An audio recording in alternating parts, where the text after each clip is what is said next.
My name is Lourens. I live in South Africa, in Centurion. I'm an international consultant on business incubation. My primary focus is on incubation in developing countries. So I work a lot in Africa and also other states like the Caribbean and other developing countries. Okay. And the NBIA, do you find this of benefit? The NBIA is been associated with them for a number of years. This is my umpteenth conference. Come on a regular basis. It's important for me to stay in contact with new developments in the business incubation environment and also to learn new techniques and to meet a lot of new people. I mean, do you normally walk away with much other than contacts, new ideas? Or? Absolutely. I think the whole idea of business incubation is a philanthropic one, where we support other people, and people are very inclined to share their knowledge and experiences with you. So you learn a lot of new things and you learn a lot of new people. So it's critical for us to stay connected with developments in the rest of the world so that we can apply some of these new techniques and knowledge and experiences in our own environments. You mentioned that it's philanthropic, but it's also a business. Is it a good business? There seems to be a massive growth in incubation around the world. Incubation is growing tremendously over the last couple of years that I've been involved with incubation. A very good example is in South Africa. 10 years ago there might have been 5 incubators. I think currently there are 50 incubators. And I understand the government are looking at starting another 350 incubators in the country in the next couple of years. So tremendous growth in the industry.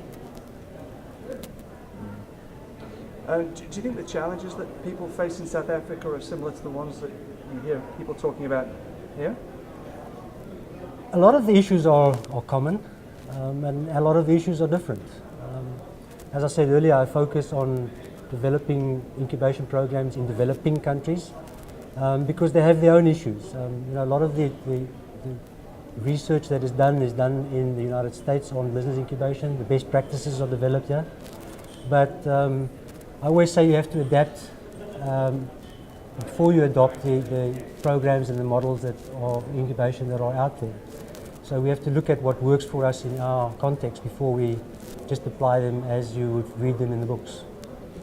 Have you been affected much by the kind of like the first world recession that's been going on?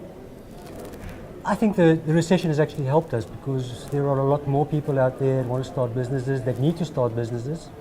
So I think to a large extent the recession has helped small business development, and also from funding organizations like governments and other organizations that fund small business development, the need is so much greater. So you find that they are more inclined to support business development, and that in itself is support for business incubation. What would you say as an incubator is your biggest challenge at the moment? The biggest challenge in incubation is normally money, especially in developing countries. There's always a lack of funding for your entrepreneurs, a lack of funding for managing the incubators. That is priority number one, I think. The second largest challenge, I think, is sustainability, to find programs and models that we can apply in our environments that would self-sustain your incubator within a very short period of time. Can you share with us one of your success stories that you'd like to talk about, or close to you? Yeah, I think there are a couple of very good examples in South Africa of successful incubation programs. The one I probably refer to most is Tambali Incubator, who supports entrepreneurs in the agro-processing industry, growing flowers for the export market. And it is an example of incubation programs that have been listed in many documents and research documents throughout the world, including the World Bank, on successful incubation programs. Another one which was very evident at this NBIA conference was the Fintech Incubator in South Africa, which has been nominated as one of the most successful incubators in the world. So that is a very good acknowledgement of the work that is being done in South Africa.